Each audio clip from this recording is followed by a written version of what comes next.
So about a year and a half ago, I baked my first apple pie. I had no idea how to even make the dough.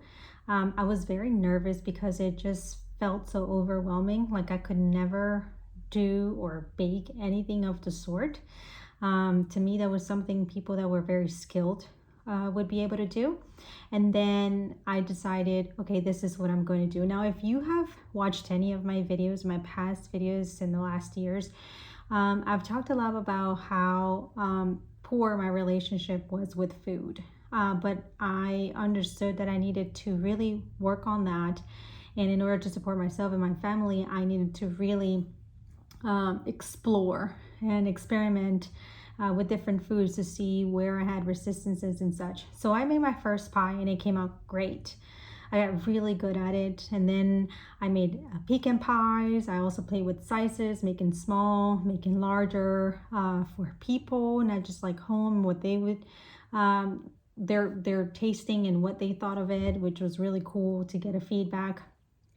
And it just has been an amazing journey to really see where it has taken me so far. And here's the really cool thing about having tools that help you open your natural learning ability is the fact that not only do you integrate new information faster, easily, more effectively and effortlessly, but also you get to become creative and you get to really feel confident about trying more within what you have learned, within the basics of what you have learned. So, for example, most people would say, okay, I'm going to learn how to make an apple pie. And then they make the apple pie and then that's it. Like, okay, I accomplished this one goal and that's where it ends. That's where I stop.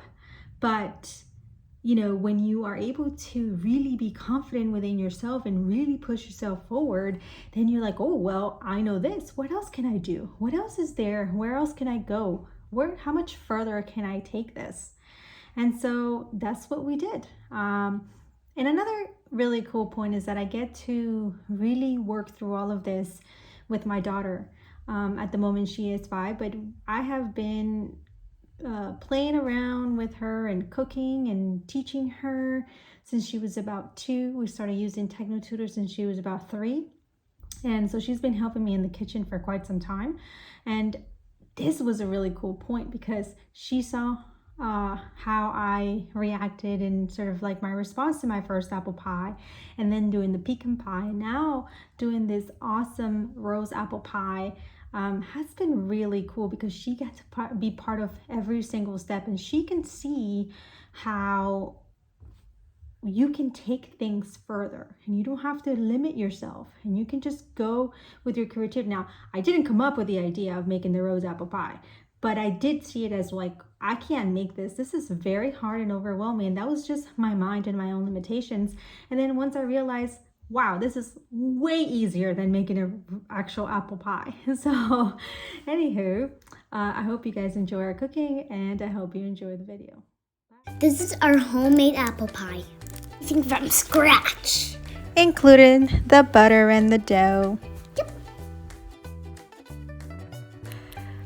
For the perfect dough, we use flour and butter.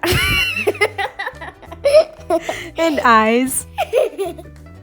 Once you've got all your ingredients together, you start making your dough. Now, for the dough, you can go from 1 hour rest to 24 hours. I can tell you that when I've left it overnight, like I make it before I go to bed and I leave it overnight, it actually tastes a lot better. It holds a lot better. But if you're in a rush and if you just quickly want to make an apple pie for the day, an hour in the refrigerator for rest is quite fine. Once the dough is formed, you cut it in half and put it away. It looks like your brain, but it has the 2 wavy thing, and it looks like a hemisphere. And once you have your brain hemispheres, then you turn those into another 2 circles and get ready to put them away.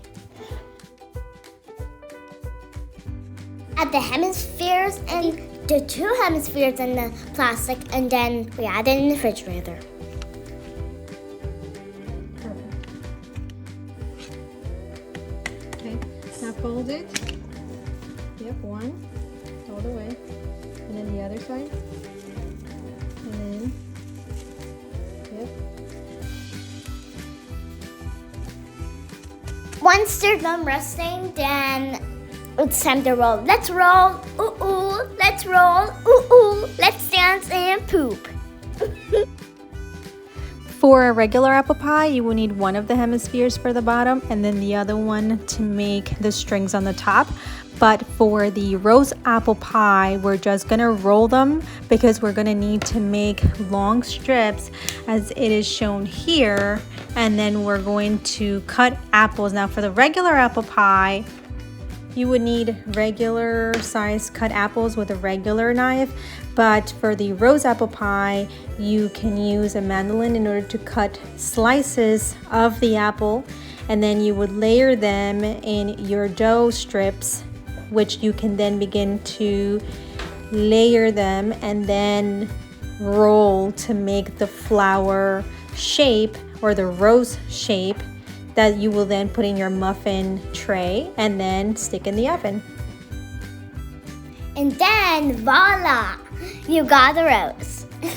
Sprinkle some confectioner's sugar on top if you choose to, and add some ice cream, and you're done.